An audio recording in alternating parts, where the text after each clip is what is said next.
उनसे पूछिए कि वो बहरूपीय क्या कहेंगे इस बात को लेकर। अब वो जो माँ और बेटी जो जल के राख हो गई, क्या उनको धीरेन्द्र शास्त्री वापस लेके आएंगे या कौन वापस लेके आएगा? जरा इस सवाल का जवाब दें। या फिर यूपी के मुख्यमंत्री योगी आदित्यनाथ लेकर आएंगे? आप चाहे बाद में डीएम को सस्पेंड करें, चाहे एसडीएम को सस्पेंड करें, चाहे पूरे अधिकारियों को सस्पेंड कर दें, वो मायने नहीं रखता है। लेकिन मायने ये रखता है कि इस देश के अंदर जितना बड़ा विवाद इन्होंने शुरू कर रखा है, इस देश के अंदर हर चीज पर भाजपा ने विवाद शुरू कर दिया है। इस देश में इनका एक एजेंडा था हिंदू मुसलमान का, अब वो एजेंडा इनको फेल होता हुआ नजर आया। तो अब ये क्या कर रहे हैं कि हिंदुओं को आपस में लड़ाने का प्रयास कर रहे हैं। किस प्रकार से लड़ना के अंदर लिखे गए हैं कि नर ही नारायण है, यानी इंसान ही भगवान है, और आप इंसान को इंसान से लड़ा रहे हो। अरे आप कभी अपने मुल्क के नाम पर लड़िए, अपने देश के नाम पर लड़िए, अपने तिरंगे के नाम पर लड़िए, अपनी मातृभूमि के नाम पर लड़िए। अरे आप तो हिंदू मुसलमान के नाम पर लड़ते हैं, हिंदू हिंदुओं के नाम पर लड़ते हैं, कभी रामचरितमानस के नाम पर लड़ते हैं तो कभी गीता के नाम पर लड़ते हैं। आप लोग आखिर कब तक लड़ते रहेंगे? मैं ज्योति यादव आप सभी का नेशनल दस्तक पर स्वागत करती हूं। इन दिनों बुलडोज़र बाबा की बुलडोज़र नीति ने अफरा तफरी मचा रखी है। अभी तक कई सारे लोगों को लग रहा था कि ये बुलडोज़र मात्र निचले तबके के लोग और मुसलमानों पर चलेगा, लेकिन अब जब ब्राह्मण दीक्षित पंडित पे चलने लगा है तो मुंह से कानों में जैसे ऐसा लग रहा है कि सांप सूंघ गया है मुंह। तो चलिए बिना देर करे मेरे साथ मोहित शर्मा जी हैं, कुछ नहीं बोलेंगे, शुरू करेंगे। क्या कहना चाहेंगे? देखिए, इस सवाल का जवाब तो उन बीजेपी के उन अंधभक्तों से पूछिए, उन भक्तों से पूछिए, और उन बीजेपी के जो भेष में लोग जो बहरूपीय जो घूम रहे हैं, हिंदुओं के भेष में जो बहरूपीय घूम रहे हैं, उनसे पूछिए कि वो बहरूपीय क्या कहेंगे इस बात को लेकर। अब वो जो माँ और बेटी जो जल के राख हो गई, क्या उनको धीरेन्द्र शास्त्री वापस लेके आएंगे या कौन वापस लेके आएगा? जरा इस सवाल का जवाब दें। या फिर यूपी के मुख्यमंत्री योगी आदित्यनाथ लेकर आएंगे? आप चाहे बाद में डीएम को सस्पेंड करें, चाहे एसडीएम को सस्पेंड करें, चाहे पूरे अधिकारियों को सस्पेंड कर दें, वो मायने नहीं रखता है। लेकिन मायने ये रखता है कि क्या उनके सस्पेंड करने से वो माँ और बेटी वापस आ पाएंगे? ये सबसे बड़ा सवाल खड़ा होता है। दूसरी बात ये कि जब इस देश के अंदर आपने कहा कि एक निचले तबके पर बुलडोजर चल रहा था या फिर मुसलमानों पर बुलडोजर चल रहा था, तो सब लोग खामोश थे। असल में बीजेपी की पॉलिसी यही है। बीजेपी की एक पॉलिसी ये है कि जो पॉलिसी अंग्रेजों ने अपनाई, यानी फूट डालो शासन करो, यही पॉलिसी को जो है वो बीजेपी वाले अपनाते हैं। इन्होंने पहले हिंदू और मुसलमान के बीच में फूट डलवाई और अब ये हिंदू और हिंदुओं के बीच में फूट डलवा रहे हैं। कहने का मतलब ये कि अभी हाल ही में मोहन भागवत का एक बयान आता है, आपने सुना ही होगा कि पंडित इस देश के अंदर जाति के जिम्मेदार हैं। उसके बाद में एक ब्राह्मण के घर पे बुलडोजर चलता है और आप देख ही रहे हैं उत्तर प्रदेश के अंदर स्वामी प्रसाद मौर्य के ऊपर लगातार आरोप भी लग रहे हैं। तो अब इनकी कोशिश ये है कि हिंदू मुसलमान करके इनका पेट नहीं भरा, तो अब हिंदू हिंदुओं का आपस में गला कटवाया जाए। लेकिन इस देश का हिंदू बहुत समझदार है और इस देश के अंदर हिंदू वो नहीं है। आप एक बात मुझे बताइए, आप ब्राह्मण किसे समझती हैं? ब्राह्मण असल में वो है जिसके पास ज्ञान है। ये नहीं है कि जो जाति से ब्राह्मण है वो ब्राह्मण, नहीं, जिसके पास ज्ञान है। अगर आपके पास ज्ञान है तो आप भी ब्राह्मण हो सकती हैं, क्योंकि क्यों नहीं है? अगर उसके पास ज्ञान है तो वो भी ब्राह्मण की श्रेणी में आता है। नहीं, कहीं लिखा है या नहीं लिखा है ये आज की जनरेशन कहती है, और यही प्राचीन जनरेशन को भी मानना चाहिए था। पुराने वक्त में जो हुआ हम उसको नहीं रिपीट कर सकते। इस देश के अंदर परिवर्तन संसार का नियम है और आपको परिवर्तित होना होगा समय के साथ साथ। आज अब अगर यूपी में राम राज चल रहा है तो बुलडोजर बाबा का बुलडोजर तो चलेगा ना? देखिए, मैं आपसे पूछता हूँ कि एक पत्रकार ने ये पूछा कि इस देश के अंदर कहाँ पर लिखा हुआ है कि क्या कहते हैं जिसके पास ज्ञान है वो ब्राह्मण है। तो मैं आपसे पूछना चाहता हूँ कि रामचरितमानस में ये भी कहाँ लिखा हुआ है कि गरीबों के घर पे बुलडोजर चला दो, गरीबों को घर से बेघर कर दो? ये कहाँ लिखा है? मैं आपसे पूछना चाहता हूँ, बता दीजिए आप मुझे। इस देश के अंदर जितना बड़ा विवाद इन्होंने शुरू कर रखा है, इस देश के अंदर हर चीज पर भाजपा ने विवाद शुरू कर दिया है। इस देश में इनका एक एजेंडा था हिंदू मुसलमान का, अब वो एजेंडा इनको फेल होता हुआ नजर आया। तो अब ये क्या कर रहे हैं कि हिंदुओं को आपस में लड़ाने का प्रयास कर रहे हैं। किस प्रकार से लड़वा रहे हैं, जरा समझाइए ठीक से। वो लड़वा किस लिए रहे आप देख रहे हैं, कभी रामचरितमानस के नाम पर, तो कभी आप देखते हैं कि मोहन भागवत से बयान दिलवाकर, कभी हिंदुओं के घर पे बुलडोजर चलाकर, कभी आस्था को ठेस पहुंचा देंगे। हाँ जी, रामचरितमानस में आस्था को कैसे, स्वामी प्रसाद मौर्य ने बयान कैसे दिया? ये आस्था को ठेस पहुंच गई है। आस्था को ठेस पहुंच गई तो नरेंद्र मोदी हिंदू नहीं है, योगी आदित्यनाथ हिंदू नहीं है, योगी आदित्यनाथ हिंदू नहीं है, मोदी जी हिंदू नहीं है, आप अकेली हिंदू खड़ी हैं यहाँ पर है। और काय बात की आस्था पर सनातनियों की आस्था को ठेस पहुंची, हमारी नहीं, सनातनियों की। अच्छा, तो आप एक मिनट, कितने सनातनियों की आस्था को ठेस पहुंच गई जरा ये बताइए। अरे आप मुझे ये बताइए कि आपने रामचरितमानस को पढ़ा है? आपने श्रीमद् भगवत गीता को पढ़ा है? आप जिन राम के नाम पर और जिन कृष्ण के नाम पर लोगों को लड़ाने का प्रयास करते हैं या फिर लोग लड़ रहे हैं उनके नाम पर, असल में वो लोग इसलिए अपने घर परिवार को छोड़कर चले गए ताकि लड़ाई ना हो। भगवान श्री कृष्ण श्रीमद् भगवत गीता में के अंदर लिख के गए हैं कि नर ही नारायण है, यानी इंसान ही भगवान है, और आप इंसान को इंसान से लड़ा रहे हो। अरे आप कभी अपने मुल्क के नाम पर लड़िए, अपने देश के नाम पर लड़िए, अपने तिरंगे के नाम पर लड़िए, अपनी मातृभूमि के नाम पर लड़िए। अरे आप तो हिंदू मुसलमान के नाम पर लड़ते हैं, हिंदू हिंदुओं के नाम पर लड़ते हैं, कभी रामचरितमानस के नाम पर लड़ते हैं तो कभी गीता के नाम पर लड़ते हैं। आप लोग आखिर कब तक लड़ते रहेंगे? अरे आप ये बेवकूफ़ी भरे जो प्रश्न है ना अपने घर के अंदर रखिएगा। हिंदुओं को तोड़ रहे हैं, जोड़ रहे हैं, तो जोड़ने के लिए फेविकोल या एलपी लेकर आऊं? हिंदुओं को तोड़ने की जोड़ने की जरूरत नहीं, देश को जोड़ने की जरूरत है। और देश, अरे कोई खिलाफ नहीं बोला, आप चुप रहिए। देश को जोड़ने के लिए हिंदू मुस्लिम सिख ईसाई का सभी का एक होना जरूरी है, क्योंकि इस देश की आज़ादी में जितना योगदान हिंदुओं का रहा उतना ही योगदान सिखों का भी रहा, ईसाइयों का भी रहा और मुसलमानों का भी रहा। सभी को एक बराबर योगदान रहा। हिंदू राष्ट्र बनने से क्या दिक्कत है आपको? आप बनवा लीजिए। प्रधानमंत्री हिंदू है, गृह मंत्री हिंदू है, मुख्यमंत्री हिंदू है, बड़े बड़े IAS IPS हिंदू हैं, तो काय के लिए नहीं लेके आते? बनाते क्यों नहीं है? क्यों नहीं बनाते? आपसे पूछ के बनाएंगे। 24 तक राम मंदिर का निर्माण हो जाएगा, फिर देखिए विचारधारा लहर चल पड़ी है हिंदू राष्ट्र की। देखा नहीं बागेश्वर धाम जी क्या कहते हैं? मेरी बात सुनिए, 24 तक राम मंदिर बना, बीजेपी बना रही है राम मंदिर? मोदी जी ईंट लेके सर पे चढ़ रहे हैं क्या हैं? और योगी जी कट्टे पे सीमेंट लेके चढ़ रहे हैं? बताइए ना आप मुझे। भाजपा बना रही है राम मंदिर। राम मंदिर का फैसला कोर्ट से आया है, और राम मंदिर बन जाने से लोगों की रोजगारी और बेरोजगारी की समस्या का समाधान नहीं मिल जाएगा, लोगों को रोजगार नहीं मिल जाएगा, महंगाई दूर नहीं हो जाएगी, शिक्षा लोगों को मिलनी शुरू नहीं हो जाएगी, अस्पताल मिलने शुरू नहीं हो जाएंगे। तो शिक्षा, स्वास्थ्य, बेरोजगारी और महंगाई पर चर्चा करिए, ये मंदिर और मस्जिदों के नाम पर मत करिए।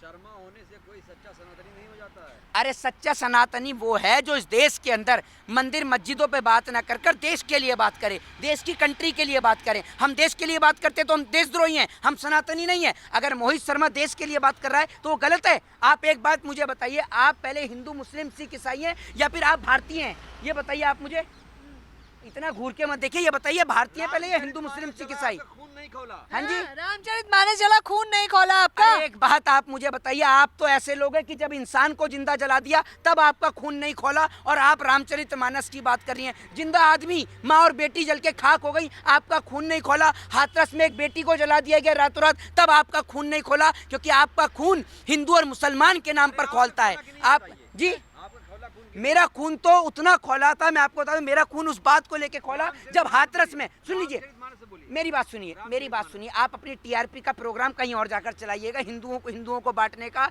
या हिंदू मुसलमान कराने का। सुन लीजिए मेरी बात। और दूसरी बात ये कि जो आप आधे अधूरी बात करें, उन्होंने रामचरितमानस को जलाया या रामचरितमानस के कुछ पृष्ठों को, ये बताइए है? क्या सहमत है उससे? अरे मैं आपसे पूछता हूँ, पहले आप अपनी बात का जवाब दीजिए। आप तो कह रहे रामचरितमानस को जलाया, रामचरितमानस तो इतनी बड़ी है पूरी जला दी थी क्या है? तो आपने ये पहले क्यों नहीं बोला? पहले क्यों नहीं बोला आपने?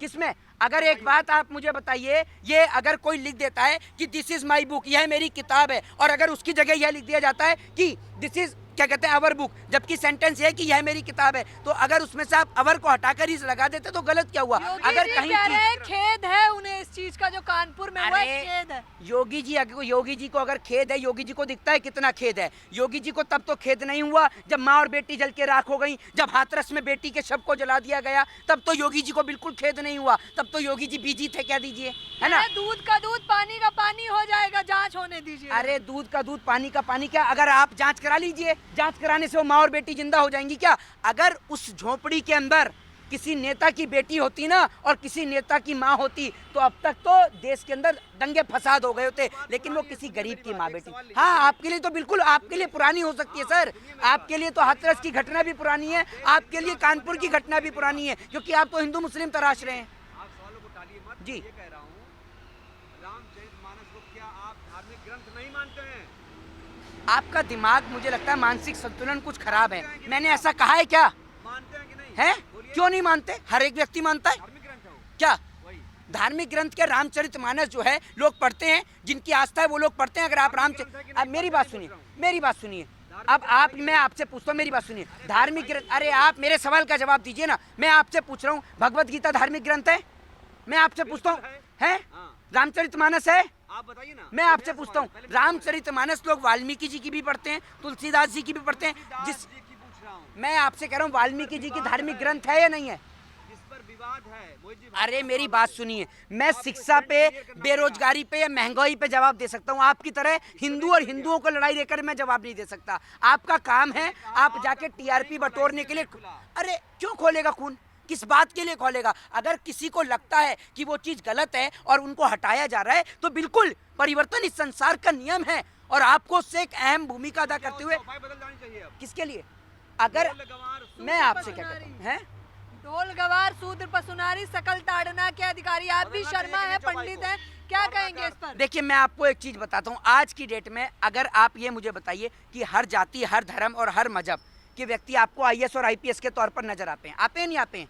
तो एक बात आप मुझे बताइए, अगर आज के वक्त में जिस वक्त पे वो लिखी गई वो समय गलत हो सकता है, बिल्कुल हो सकता है, तो आज उसको परिवर्तित किया जा सकता है। आज सब लोग एक समान हैं। क्या होना चाहिए? आज सुझाव दीजिए, मैं- बातें मत करिए। मैं उसमें ये कहना चाहूंगा कि आज सभी लोग एक समान हैं।